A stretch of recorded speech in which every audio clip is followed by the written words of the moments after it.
আজ আমি চলে এসেছি ডায়মন্ড হারবারের হুগলি নদীর তীরে। এখান থেকে সুন্দর সূর্যাস্ত সূর্যোদয় দেখা যায়। চলুন শুরু করা যাক।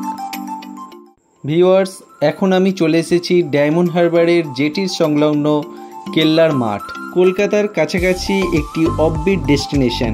আর আমার সামনে দেখতে পাচ্ছেন কেল্লার মাঠের এন্ট্রি পয়েন্ট। এখান থেকে টিকিট কাটতে হয়, যার টিকিট মূল্য 10 টাকা। প্রবেশ করার সাথে সাথে সামনে এই মাঠটি পড়বে, যেখানে পিকনিক করা হয়।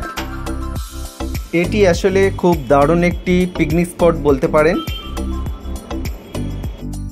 হ্যালো ভিউয়ার্স, আমি আজকের এসেছি ডায়মন্ড হারবারের যে নদী, সেই নদী দেখতে। আর আমি এসেছি কেল্লাতে। পুরো এরিয়াটা একটু দেখানোর চেষ্টা করব। এটা ডায়মন্ড হারবার জেটি থেকে কিছুটা সামনে এলেই দেখতে পাবে।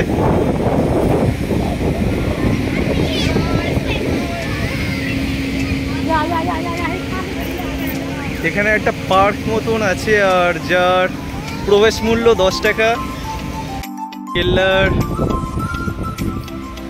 নদীর ধারের যে মাঠটা আছে, সেখানে গুটি কয়েক খাবারের দোকান দেখা যাবে।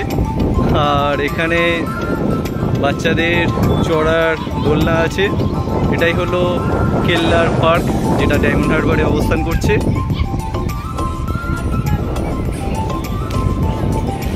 তবে এখান থেকে সানসেট খুব সুন্দর দেখা যায়। বসে বসে বিকালটা সুন্দর উপভোগ করার মতন একটা জায়গা। আপনারাও অবশ্যই একবার আসবেন ডায়মন্ডের কেল্লার পার্ক। বিকেলের এই সূর্যাস্ত দেখে আপনাদের মন মুগ্ধ হয়ে পড়বে। তার সাথে আছে এখানে বেলপুরি, পাপড়ি চাট, ফুচকা,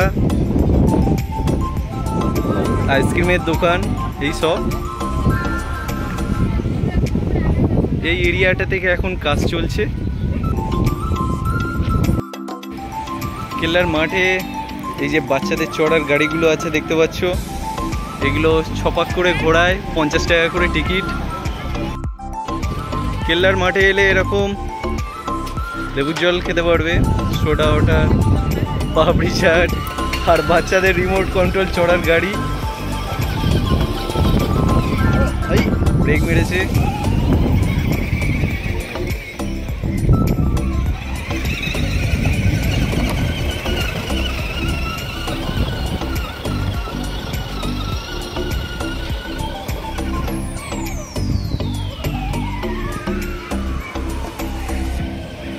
কলকাতার কাছাকাছি একটা দারুণ অফবিট ডেস্টিনেশন হলো এই কেল্লার মাঠ।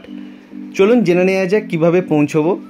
আপনি যদি ট্রেন পথে আসেন, ডায়মন্ড হারবার স্টেশনের বাইরে থেকে যে কোনো টোটোই উঠে কেল্লার মাঠ যাব বললে তারা আপনাকে পৌঁছে দেবে এই কেল্লার মাঠে, যার ভাড়া পড়বে 10 টাকা।